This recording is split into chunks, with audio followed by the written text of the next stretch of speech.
Here is a dad. He's in the NICU with his little preemie baby. And he decided he's going to sing. And not just sing, but worship with his baby as he's holding him. I will abide in your love for me. Oh, we say hallelujah,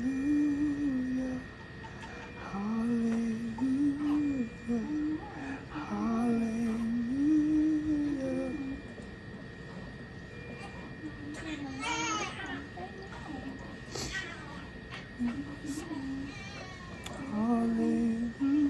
You can hear the machines in the background that are helping to warm the baby, help the baby breathe, the different apparatus to help the baby get healthier.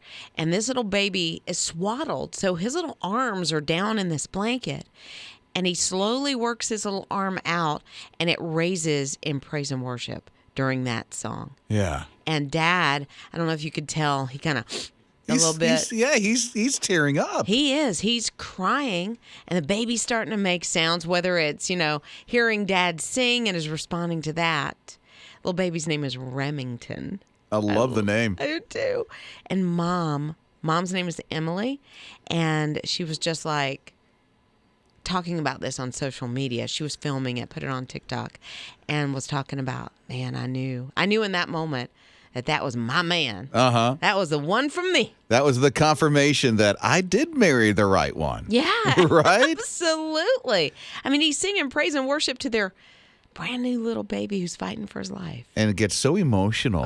Oh, that is just so beautiful. I don't know when you really realize, the one I married was the right one, but what would be your story? You're listening to Rob and Lizz in the morning. On His Radio. There comes that moment in your life that hey, this is the one that God really did bring me right after you get married. It's Rob and Lizz in the morning, His Radio. Roy texted and said, I knew I married the right woman when after years of me hurting myself, her, and others with my addiction, she got him through it. He said, so now he's over 5 years sober. That's great, Roy. That's Congratulations. So proud of you. Here's Nathan at 800-447-7234. How'd you know? Well, we've been married now 21 years in February, and she says these ones. She'll pick up like some clothes or shoes and say, hey, look at these ones. And I'm like, what is these ones? And now she's got me saying it. I'll pick up stuff if me and the kids are out shopping. I'll say, hey, look at these ones. And I have to catch myself, and I say, look at these. Yeah, but these ones, that confirmation she was it. Then he started saying it as well. Isn't that great? They were perfect for each other. You're listening to Rob and Lizz in the morning. On His Radio. I love this so much. Rob and Lizz in the morning, His Radio. David plays soccer in Australia. Well, I better say football at this point because it's football everywhere but here, right? Yeah. So here is David playing football all these many years, has never retired. Now, usually retirement or you age out of professional type of sports in your mid-30s. Some last into their mid-40s. Or try to last into their mid-40s. Some try to go into their 50s. And every now and then they can. I mean, there's anomalies, David is 79. Oh, my goodness. Mm-hmm. And he's still playing, professionally? Yes. Yes. What? His 80th birthday is Wednesday, and he's still going strong. I think that's incredible because, if you're playing shuffleboard or cricket, golf, obviously, you can do, into your 80s, 90s, whatever. But soccer it's a little dangerous, too. It can be. The league he's on is the over 45s. But still, you're 79 and you're playing against a 46-year-old. And you're holding your own? And Good on ya. These games are long, like 90 minutes to play soccer games. Maybe they have a lot of second and third and fourth and 12th strings. He is on the entire time. He's out on the there. field the whole time? Yes. So he's one of the better players. At 79. Okay, good on you. I so want to do this when I'm 79. Be active in something. I want to be active, but at the same time, I don't know about 90 minutes playing soccer. Hey, I would be in. I want to be as athletic as I can be for a long time. I want to be sitting in a rocking chair, bunch of babies. Yeah. Bunch of babies just crawled up there. You're listening to Rob and Liz in the morning. His radio. So Fledge is along with us at 800-447-7234. And Fledge heard about that guy who's just about to turn 80 this week, who is still playing soccer today. Like a 90-minute game the guy is still And playing. that's amazing. And Unreal. Fledge is like, wait till you hear this. Okay, what is it, Fledge? So I was 16 or so playing with the 21-year-olds. I was playing ice hockey, and we had this gentleman, and he was 65 years old, and he played with us. And I tell you what, to have him on the ice and to learn from this guy was absolutely incredible. He had been playing hockey for so many years. All the experience and everything that he can teach people. Absolutely. I mean, 65. This is when I was, 15 or 16. I mean, he was 65 years old, and he was still on the ice playing games with us. You're listening to Rob and Liz in the morning. His radio. This is absolutely amazing, especially for paleontologists, which my son Eli wanted to be one when he was a lot younger. He loved dinosaurs. Oh, I love this. Absolutely loved dinosaurs. But about 5-6 years ago, they're just coming out with this. They found an entire animal skin and animal armor that coats with spikes in almost all of its body and feet and even face fossilized for a dinosaur. Oh, wow, because it's usually not intact like that. No, not at all. It's usually just the bones. Yeah, a bone here, a bone there, and then they put them all together. Yeah. And they say they're learning a lot. They even know what they think the dinosaur ate as its last meal. Oh, that's kind of gross. Yeah. That's sitting heavy for 1,000 years or But whatever. this is a first that they've ever seen a dinosaur like this. So they literally see its face, the facial structure, the type of skin. Now it's still fossilized, so it is stone, but you see all of it intact. It's absolutely amazing. That is wild that you can really see where the eyes would be, even the jaw. It almost looks like is it a stegosaurus? That's what it looks like to me facially. Anyway, so it's kind of cool. It's a something-osaurus that I cannot pronounce. A something-osaurus. There's a new breed right there. Yeah, I used to have a dad joke. I would eat Dorito-sauruses all the time. And someone would go, Dad. You're listening to Rob and Liz in the morning. His radio. Jen and Macy got a hold of some friends of theirs that were going through something, and they said, listen, we need you, the friends to Jen and Macy, to help us out. See, we have a loved one who passed away, and they started this knitting project, and we want to see, Jen and Macy, if you can complete it. Well, they did, and this family was like so grateful because now they can wear what their loved one was making before they passed away. Yeah, and it inspired the two ladies to take it even farther, not just, start and finish with this one project, but they started a company or a foundation called Loose Ends Project, and what they're doing is if someone who, let's say they're in the middle of cancer and they start knitting a scarf or even making a quilt, this kind of thing, they can finish the project if that person passes Isn't away. that beautiful? I think so too, because it finishes that last project and the family can then cherish that item, whatever it is, a hat, a scarf, for the rest of their lives. 1,000 people now volunteer for Loose Ends. Yeah, to help knit. Isn't that crazy, amazing, cool? Or finish I the love project. And I don't know if they're, expanding beyond just knitting or quilting, but maybe it's cross stitch or some sort of pottery that they were in the middle of making. I never would have thought this would be Never. a thing, But there's people. That's what makes this world so amazing, is that you and I might look at this and go, "Oh, I hate that they didn't get to finish this." And these two said, "You know what? We can finish for them and bring closure to a couple of things." You're listening to Rob and Liz in the morning. On His Radio. Preacher Rob, he is pretty adventurous. Roy, not Rob, sorry. So he had a birthday recently, and so on Tuesday, this past Tuesday, he decided he was going to jump out of a plane. Good for Preacher Roy. Right? He, gets the parachute on. I don't know if he jumps tandem. Anyway, he jumps out of the plane, does his thing, gets to the ground. He says, you know what? I'm going to do this again in 2 years. I'm going to celebrate my birthday in 2 years because I'm going to be 100. Wait, so he's 98 and jumped out of a plane? 98 years old. Oh, come on. Wow. And I don't know if this is the first time ever, but he jumps out of a plane for his 98th birthday. That is amazing. in the world. So I would love to know about Preacher Roy and his background, if he's just one of these guys that's always, on the roller coaster, doing the adventurous things. Sounds like it to me. I know. But when you see his YouTube channel, you can tell he is healthy as a horse, man. He's just amazing. There's no catching his giddy up at all. Like he's just walking along just as smooth as he can go. And I think he has his own YouTube channel or something. He does. That's amazing to me. I don't know if it's just Pastor Roy doing the adventurous things on his YouTube channel, or he has some sermons there, Well, you can tell he has congregation sermons because he's got a makeshift podium in front of his house window. thing. Okay. Yeah. So he's doing his thing at home. Got his YouTube channel. Yeah, so- jumping out of planes and everything at 98. Pastor Roy gonna do it again in 2 years. You're listening to Rob and Liz in the morning. On his radio. Had no idea that Waze is bringing on brain haze. Is it? Brain haze. I guess I get that. I can see that. How? Because you're not paying attention. It tells you to turn right. It tells you to turn left. It tells you all these things, and you're not really thinking it through. You're just being a robot. Pretty much. Yeah, that's what I do. And so here's what it says. They're now saying, these are the experts, that if you don't use real maps and it's always GPS, it could prevent dementia using the real maps.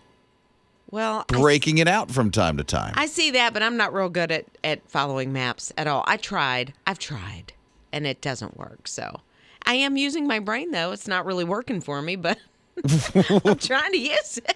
So what they're encouraging some people to do is, okay, you're not going to be able to use it every time you go out and you travel somewhere just to get across town. But it's like, try it the next trip, or do some things that are adventurous that you'll need a map to use. Oh, no, that's a good idea. If you're going to, you got a little time on your hands, you're not in a hurry to get somewhere, maybe try to use a map. Yeah, I remember right before GPS was the big thing. What was it? It was almost 15 years ago, I think. Oh, you could probably. start getting them and putting them in your car. Yes. Which made life so much easier. Was we would get the Rand McNally Road Atlas maps and just get them for each state that we're traveling in and open it up, and there you go. Did you map it out? Find your way. Yeah. Did you map it out before you left? Like highlight it and all that good stuff? No, but I think, Scott, if I remember this correctly, because there was a time that you could actually print out some things. And so when you print them out, I think Scott used to do that. Didn't you, Scott? Oh, yeah. Remember, you had to print it out and then, hold it in the car and follow along on your route. Was the that good old days. MapQuest? It was MapQuest. Okay, because a lot of, Yeah. not a lot, there are certain people that still will do that. Print out the And MapQuest, instead really. of Yes, use I know a few. Yeah, right? Instead of using Google Maps or Waze or, whatever the case is. Scott knows a few. Who? Yeah. His I won't wife. say names. Call 'em They out. know who they are. Is it your wife? Call him out. Your wife? It's and you know your what's funny? wife? No. No, I just- My wife gets on to me because I constantly use the GPS. She says, "Stop looking at that thing and just drive." And I'm like, I need to have a visual of where I'm going, to get there. I can just see you So- with the steering wheel. Just traveling along, not knowing where you're going. Where am I going? You're listening to Rob and Liz in the morning. On his radio. Boy, that's a big pizza. It's Rob and Liz in the morning, his radio. Yeah, it's Pizza Hut, and they're celebrating. They brought back one of the pizzas from like the 90s called the Big New Yorker. So it's just this gargantua-sized pizza. And so what they decided to do was really do it up big. They go to L.A., and they make a pizza that's 14,000 square feet. Didn't they make it on like a football field or something? Something like that. I mean, think about where are you going to do it? Not a dining room table. That's for sure. So here's the deal. It's almost 5,000 pounds of sauce, almost 9,000 pounds of cheese, and 700,000 almost pieces of pepperoni. And I don't think you can eat it because they didn't put it on a pan. It's just on the ground. Kinda. Yeah. Ew. You don't get the crispy corners, and it looks really rough. But, It's we're a talking lot of pizza. We're talking about it, and that was the end game. So It's a lot of pepperoni. it has a lot of heartburn. That's what that is. A lot of waste. I'm hoping that they were able to take it and repurpose it somehow.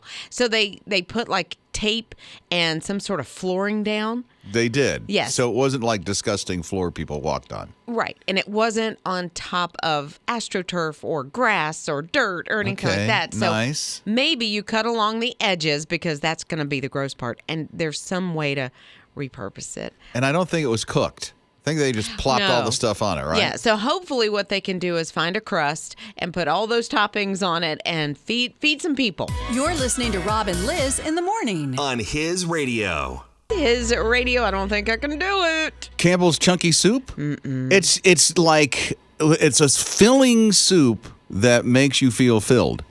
Huh? Yeah. That makes you feel filled. Yeah, because Yeah. it's chunky. It's got more sustenance to it. Well, that is true. That Right? split pea and ham, that stuff is Oh, good. now and I'm it's just hungry. yum. I know, I'm just right? hungry because chunky soup and stuff. Yeah. They got a new blend coming out for the chunky soup from Campbell's. Yeah. It's really nice, especially Is if it? you like ghost peppers, because this is now for a limited time the chunky ghost pepper chicken noodle soup. No, It's available online. no. You have to fill out a waiver before they send it to you. Well, that makes sense. They don't want to, in case your intestines don't like what's happening. They say that that's not a legal document. It's just a joke, but they still make you sign it anyway. Well, yeah, because if something were to happen and you go, that Campbell soup is what did it. So it's supposed to be just like the chip. Remember the chip challenge? Yes, I never did it. It's supposed to be something like that. You know, Scott Watson, he loves the spicy stuff. So I can see you, Scott, getting this chunky soup. I'm tempted, but I'm to the point right now in my life where excessive heat, if it's going to be painful to eat it, I'm going to pass on Well, it. have some ginger ale guess. ready. But ginger this does ale sound and bread. scary good. This I soup know. does sound scary good. The ghost pepper chunky soup Ghost? thing? No, I did that little gummy bear, that hot gummy bear thing, habanero gummy. I've never heard of that. Just barely put my tongue on the thing. I was done. Oh, Out, like really? eyes, I'm like so sorry. I did the chip. It was not bad. really. Mm-hmm. So how much of the chip did you I eat? ate it. The whole chip. Yeah, you just eat it, swallow it like a chip. You feel it like 10 seconds later, but it did not knock me down to the ground. It didn't make you nauseated because No, I hear no. that there have been people that have lost their lunch It does it. afterwards. It does that to some people. It didn't do that to Scott. No. Just why? Why do we want to do these things to ourselves? I don't know, Scott? I don't know. Okay, Torture. thanks. You're listening to Rob and Liz in the morning. On his radio. I don't know about a rescue story from this chunky Campbell's ghost pepper chicken soup that they're coming out with. Ooh, I'd have I to call know, 911. right? Yeah. I'm tempted. I kind of want it. You have to sign a waiver, they said, to do Yeah. it. They said it's nothing legal. It's kind of a joke, but still sign it anyway. Would you, if you want this stuff that they'll mail to you because you got to get it all online? Andy's here at 800-447-7234. What about this soup, Andy? I would try it. I grew up in Indonesia and Malaysia. Anything hot is my way, you know. Born in Indonesia. So what brought you to America? Well, my parents were missionaries to Indonesia. Went to boarding school in Malaysia almost my whole life. I'm now 47. Obviously, I've been in the States for, since 19. How many times have you been back? Oh, I haven't been back since, I want to say, 2001. What do you miss been about back. that part of the world? The people, the culture, the food, everything, I guess. My family just went on a cruise, a Christmas cruise for the first time. I was counting how many Indonesian people I spoke to, and it was so fun to, speak in their language, and they're like, what is this white person? How do they know my language? So it's really, really fun, their faces and stuff, and then just getting to know them and talking to them. So yeah, Indonesia is part of my son jokes with me because we did a DNA test, and I was like, man, I'm not Asian. Oh, no. You're listening to Rob and Liz in the morning. On his radio. If you're making your oatmeal right now, at this very moment, getting ready to pour water or milk in it, stop! Stop! Not now. Hold on. Don't pour it in. Don't pour it in until you hear this. It's Rob and Liz in the morning, his radio. Don't use milk. Don't use water anymore for your oatmeal. No. Instead, use tea. Yeah. Make a cup of tea, your favorite flavor, and then use that to moisten and to flavor your oatmeal. I never would have thought about it, but it's genius. Really? I think so. I thought it was grotesque, but hey, No. you know. No, you add water to your oatmeal. That's the way a lot of people prepare it. My mom used to do that and then pour milk at the end. Ugh. Anyway, To cool it off? sort of, and Okay. then make it creamier. And so you had parts of your oatmeal that were hot and parts that were cold. Hated it. So the tea thing, like if you want to make a blueberry hibiscus tea, now you're going to have a blueberry hibiscus oatmeal. So it's going to taste like the tea. I think so. Okay. Worth a try, I guess. Right. I love this idea. Absolutely. So from now on, oatmeal tea or tea oatmeal? So here's the thing. You do have to factor in now making the tea first before putting it on the oatmeal. But Instead of just throw the tea bag in with the oatmeal and then try to don't- put it in the mic. That would be gross. Yeah.